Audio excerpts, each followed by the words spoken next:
La segunda parte de la clase de hoy vamos a trabajar sobre el capítulo 5 y 6 del libro. Les recomendamos que lo lean. Acá iremos rescatando algunos de los aspectos. Que vamos a trabajar sobre el tema del proceso de comunicación y el cambio en las organizaciones. Ustedes tuvieron un seminario sobre comunicación, así que ya en realidad tienen muchísima información sobre este tema, así que vamos a ir recordando solo algunos aspectos de la comunicación que parecen relevantes a la hora de pensar un equipo de trabajo. Primero es que la comunicación es un proceso de intercambio entre seres vivos y su entorno, por lo tanto siempre nos comunicamos de formas muy diferentes, pero nos estamos comunicando en todo el tiempo, ¿no? Porque es un proceso de intercambio y esto marca mucho qué es lo que entendemos por comunicación. Sheffield habla de que existen diferentes sistemas de comunicación humana. Nosotros generalmente pensamos el tema de la comunicación como algo que es algo escrito, ¿no? Algo que está explicitado, pero eso es apenas un porcentaje de lo que nos comunicamos, ¿no? Está el comportamiento vocal, lingüístico y paralingüístico, ¿no? O sea, el lingüístico de las palabras que usamos, pero también puede ser el tono de voz o la forma como lo decimos, etcétera. El comportamiento cinético, si nos movemos, de qué manera nos movemos, si gesticulamos, si ponemos caras, ¿no? El comportamiento táctil, que tiene que ver con el tocar, con digamos, formas de que yo me puedo comunicar sin palabras y tocando a una persona, abrazándola. Comportamiento territorial, el uso del espacio, la cercanía, la distancia, etcétera. El lugar que yo me siento detrás de una mesa, me siento en una silla al lado, me siento detrás de un escritorio enorme, me siento en un sillón. Todo eso tiene que ver con sistemas de comunicación. Otros comportamientos comunicativos que en el texto dice que son esas cosas que aún no hemos aprendido, por ejemplo, los olores, ciertos otros elementos de comunicación, estas energías que a veces sentimos que hay personas que nos transmiten energías negativas o positivas que no sabemos todavía muy bien ni se han podido descifrar, pero que tienen que ver con estas cosas que se transmiten que no son visibles. Y también el vestuario, el cosmético, ornamental, que son formas de comunicar cómo la persona se presenta a nosotros. Puede no haber dicho nada, puede haberse sentado, pero por ahí por la forma de vestirse, de arreglarse, ya nos está comunicando ciertos elementos. La comunicación, como siempre se da, no necesariamente lo que llega es lo que yo quiero transmitir. Por lo tanto, yo puedo querer transmitir algo que no necesariamente es recepcionado de la misma forma que yo quise transmitir a la otra persona. Por lo tanto, por ahí una forma de vestirse para mí tiene que ver con ciertos elementos y la otra persona lo interpreta de forma diferente. Y en el texto habla de 6 principios esenciales, ¿no? Y va desarrollando, para más información pueden ver ahí qué es lo que dice. Pero lo desarrolla como un proceso de intercambio, ¿no? O sea, es un intercambio porque no es que una persona comunica a otra y la otra es mero espectador. Cuando uno da clases, por ejemplo, yo puedo dar la misma clase a 2 auditorios diferentes y la voy a dar totalmente diferente, porque si veo todo el mundo dormido, con cara aburrido, buscando su celular, o con una actitud activa, interesados, mirándome, probablemente me va a entusiasmar más en dar una clase, ¿no? Y nos pasa lo mismo, o sea, con una persona que hablamos, si la persona estamos hablando y está mirando el celular, probablemente eso me está dando información, ¿no?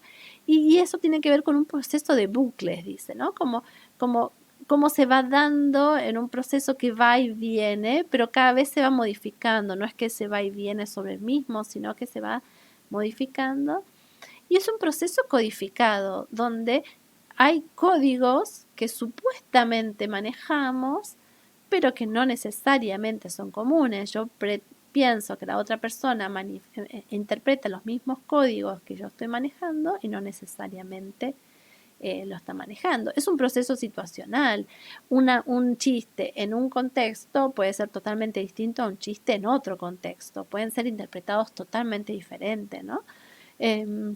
es un proceso en gran medida automático, hay muchas cosas que uno ni siquiera lo piensa y eso es lo más complicado de la comunicación, que yo no necesariamente estoy razonando o estoy pensando, doy por sentado gran parte de las cosas que suceden y es un proceso relativo. Ahora, ¿por qué hay tantos problemas en la comunicación? Siempre cuando hablamos en una pareja hay problemas de comunicación, en los trabajos hay problemas de comunicación. Y porque todo esto que estamos hablando habla de un proceso extremadamente complejo.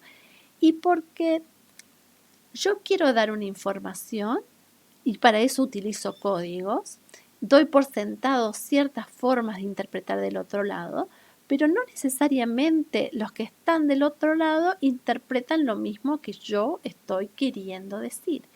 Mis capacidades de interpretación son limitadas. No sé, si yo pienso, por ejemplo, un chiste, alguien hace una broma, puede ser interpretado como una ironía, como una realidad, como una broma, es algo para reírse, no es algo para reírse, en un contexto puede ser interpretado de un lugar, otro contexto puede de otro. Y yo tengo millones de ejemplos de situaciones de comunicación que son eh, que generaron problemas donde por interpretaciones. Me acuerdo un jefe una vez que decidió que todos nosotros, que eso, yo era directora académica de un programa de estudio, debíamos hacer un listado de todas las tareas que realizábamos a diario. Entonces toda la gente se armó un lío, estaban todos despotricando, quién se creía que era, etcétera. Y cuando yo le pregunté, él quería tener una idea más o menos cómo era un día cotidiano en la vida de un director académico, qué tipo de trabajo. Justamente lo hacía desde un lugar positivo, dice quizás hay muchas tareas administrativas que pueden ser derivadas a otras personas. No, él quería tener como una idea de cómo era el día de trabajo. Entonces, muchas veces se manda un mensaje y las personas interpretan eso según quién lo mande, en qué momento lo mande, la forma, si lo manda por mail, lo dijo informalmente, si lo pone en el pizarrón del lugar. Un mensaje puede ser el cómo saber cómo transmitir ese mensaje, cuál es el canal que yo voy a utilizar. Voy a reunir a toda la gente en asamblea y les voy a contar, voy a tener una entrevista con cada uno, voy a publicarlo, le voy a dar un mail. O sea, tanto los canales que se utilizan como el contenido, las palabras, el contexto. Muchas veces si la persona dice algo y está en la otra banda política, yo interpreto de una manera. Ahora, si esa persona es de la misma línea política mía, yo lo interpreto de otra forma. Por ahí el mismo contenido. Entonces, hay tantos elementos que influyen en la comunicación y es algo tan central, especialmente en los lugares de trabajo. Entonces, en el texto habla de algunas sugerencias y yo agregué algunas otras más y, y- y- y y son infinitas. Podríamos, de hecho, libros enteros sobre estos temas y aunque lo hablemos, hay tantas situaciones explícitas y el aprendizaje, la experiencia es lo más importante en ir aprendiendo cómo comunicar y cómo comunicar de una forma efectiva, transparente, etcétera. El estilo de la comunicación es importante y acá es muy complicado, un estilo muy informal, tienen algunos, otros más formal, hay gente y saber, por ejemplo, y estas cosas está bueno cuando uno entrena a alguien, explicitarlas, no sé, qué cosas van por mail, qué cosas van por notas internas del trabajo memo, qué cosas van por WhatsApp, ¿no? Hay grupos que se manejan todo por WhatsApp y los WhatsApp generan unos líos tremendos, ¿no? Bueno, ¿cuál es el canal? ¿Qué tipo de estilo voy a tener, ¿no? Eh, Estar a la escucha y consultar. Para mí es muy importante siempre siempre hay canales de comunicación que son alternativos, que la gente se comunica, eh, uno da, digamos, cuando uno está a cargo de un equipo de personas, siempre hay otros canales. Yo, por ejemplo, soy docente y ustedes probablemente tienen otros canales de comunicación entre ustedes. ¿Cómo hago yo para que esos canales de comunicación, que a veces son muy dañinos, que generan como situaciones de mucha tensión, puedan ser abordados por mí como gestor? No desde un lugar de buchoneo, sino que desde un lugar de, bueno, estamos todos construyendo y si hay algo que se puede mejorar, qué bueno que yo lo sepa, ¿no? Desde ese lugar y poder tener lugares de escucha real, donde cuando las personas traen sugerencias, cuentan conflictos, uno no sanciona al emisario, sino que al contrario, ni tampoco a los que están quejándose por detrás, sino que vaya incorporando esas voces para ir incorporando un sistema donde se puedan escuchar la mayor cantidad de voces posibles. Es mejor ser explícito, ¿no? Muchas cosas se dan implícitas. Yo me acuerdo también en un ejemplo que di para un parcial, por ejemplo, un intendente mandó a trabajadores sociales a los comedores en una búsqueda de reforzarlos, pero no se los comunicó directamente, no se los comunicó, pero no se sentó con ellos a conversar explícitamente qué era lo que significaba. Entonces, hay muchas cosas que se dan implícitas, se dan por sentados. ¿Para qué lo voy a explicar? La gente entiende, ¿no? Tratar de ser lo más explícito posible. Valorar el trabajo realizado. Muchas veces la gente se comunica solo cuando hay un error, cuando hay un problema. Y para mí es una cosa sumamente importante. Si alguien hizo bien, alguien trabajó bien, se comprometió, valorarlo, pero no valorarlo como una estrategia de marketing, sino realmente valorarlo. Es tan difícil encontrar cuando uno tiene equipos de gente de trabajo, gente comprometida, responsable, que realmente trabaja. Entonces, qué bueno que es valorar eso y me parece que uno da por sentado que la gente está haciendo su trabajo y a veces la gente no quiere valorar porque ya se va a creer que qué sé yo y me va a pedir no sé, algo, pero no, me parece que valorar es sumamente importante y también marcar los errores, pero no desde un lugar de cómo pudiste hacerlo, sino decir, para la próxima vez, sé más cuidadoso con esto, porque si uno nunca marca los errores, entonces esa persona no tiene por qué saber que eso es un error. Entonces, si uno genera un clima donde el error es algo normal, natural, es parte del proceso de aprendizaje y que marcártelo es una forma de que crezcas, entonces no es visto como el error, como un drama existencial, me van a echar, ¿no? Entonces me parece que eso es importante. Practique la reformulación. En el texto habla de cuando alguien te dice algo, no siempre des por sentado que entendiste. Entonces dice, no estoy conforme con las condiciones de trabajo, pone ahí. Bueno, ¿qué me quieres decir? ¿Que no te gusta este trabajo y te gustaría hacer otra cosa? ¿Que te estás queriendo ir? O sea, ¿qué significa eso que me acabas de decir?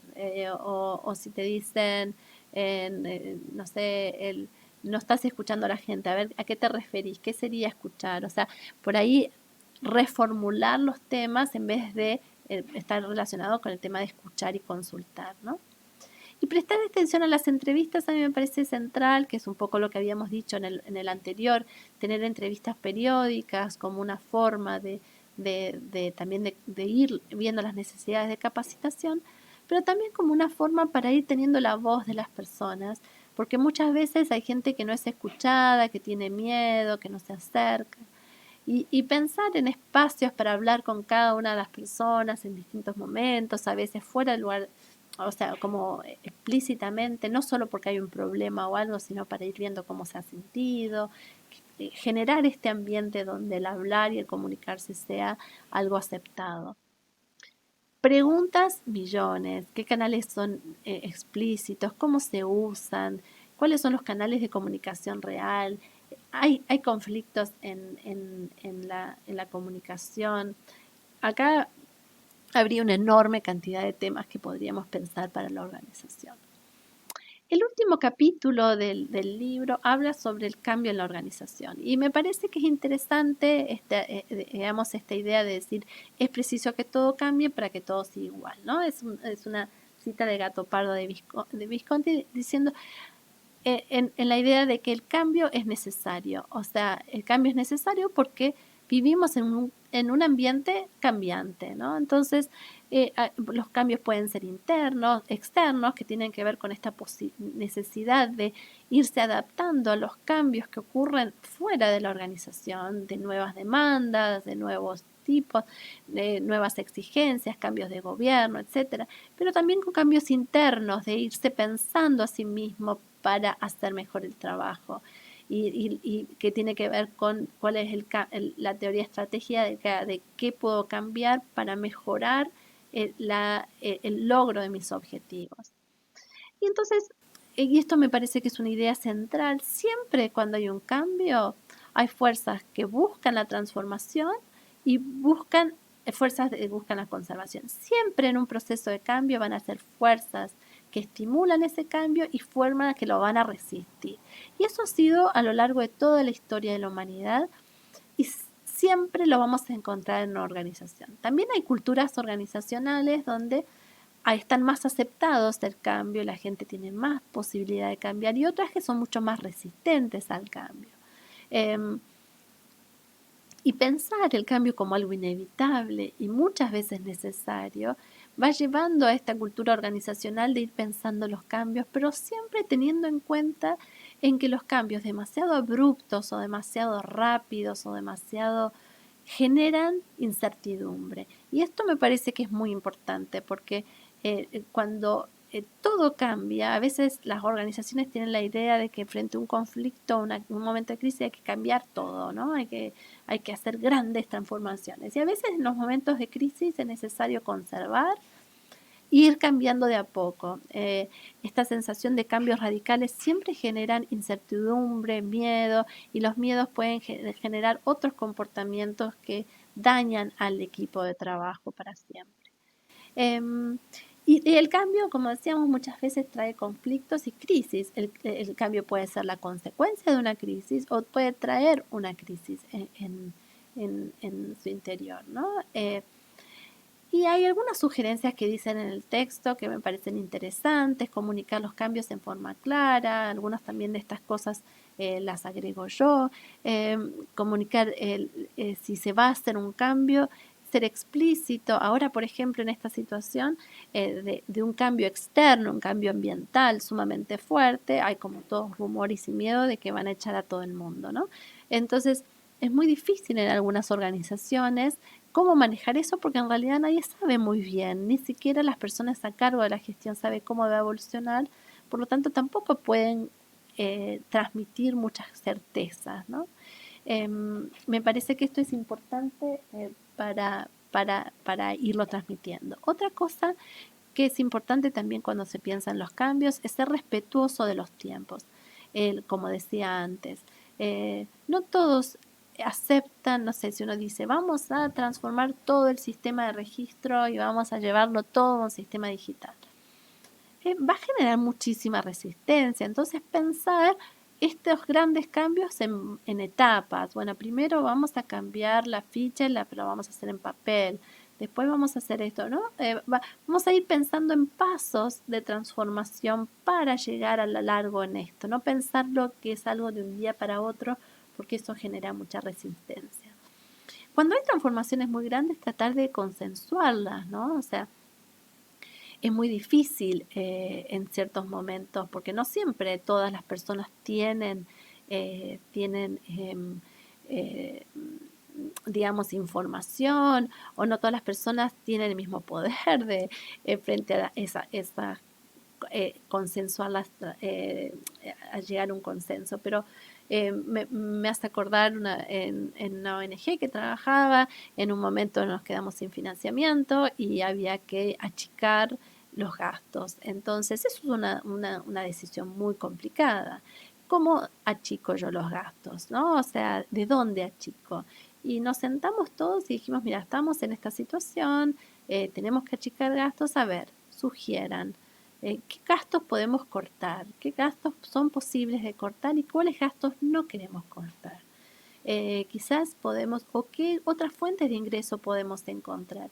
Y digamos, en estos procesos de comunicación, entonces si yo digo, bueno, todos nos vamos a bajar un 10% del salario por este periodo, eh, porque es una de las formas. Bueno, si eso es consensuado, tiene más posibilidades de no generar una crisis o un conflicto a que si yo lo impongo y le informo. De ahora en adelante todos tienen un 10% de disminución en el salario, ¿no? Eh, es como, y obviamente uno como persona a cargo también se hace, digamos, la idea es todos estamos en un mismo barco, ¿no? Entonces, hay veces que hay que tomar decisiones muy difíciles, muy complicadas, y que esas sean consensuadas, conversadas, dialogadas, es sumamente importante.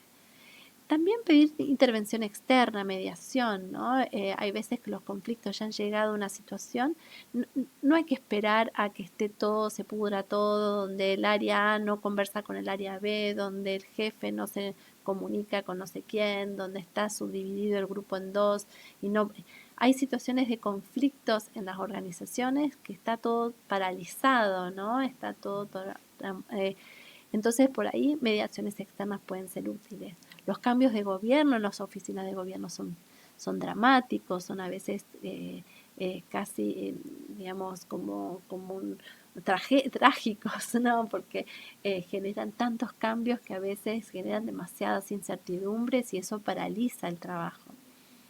Y pensar la forma de evitar el desgaste, como decíamos la otra vez, en ese último texto habla sobre el tema del desgaste, la cabeza quemada y las posibilidades de pensar en formas, estrategias de evitar el desgaste. La situación actual, como decíamos, marca una situación de cambio dramática, ¿no? O sea, en tantos ámbitos de la vida, como nunca visto, yo nunca vi una cosa igual y probablemente la historia de la humanidad nunca se encontró con una situación tan abruptamente cambiante de un momento a otro, más allá de las guerras u otras situaciones. ¿Cómo enfrentan las organizaciones esta situación de cambio? ¿Cómo enfrentar una transformación que no fue prevista, que tiene que ver con el ambiente exterior, pero que nos afecta a todos? ¿No? Eh, eh, y, y pero también ir pensando cómo la organización se va adaptando a estos cambios y los va también a veces incluso generando esos cambios como una potencia, como algo que salga reforzada en lo que es su recursividad, ¿no? En lo que son sus recursos centrales que lo mantienen vivos, como estas situaciones de cambio, de conflicto, hay organizaciones que logran salir fortalecidas por muchas razones, ¿no? Pero muchas veces tiene que ver con esta capacidad de consensuar decisiones, de tomar decisiones en conjunto, de manejar los cambios y los conflictos desde un lugar que pueda fortalecer la organización.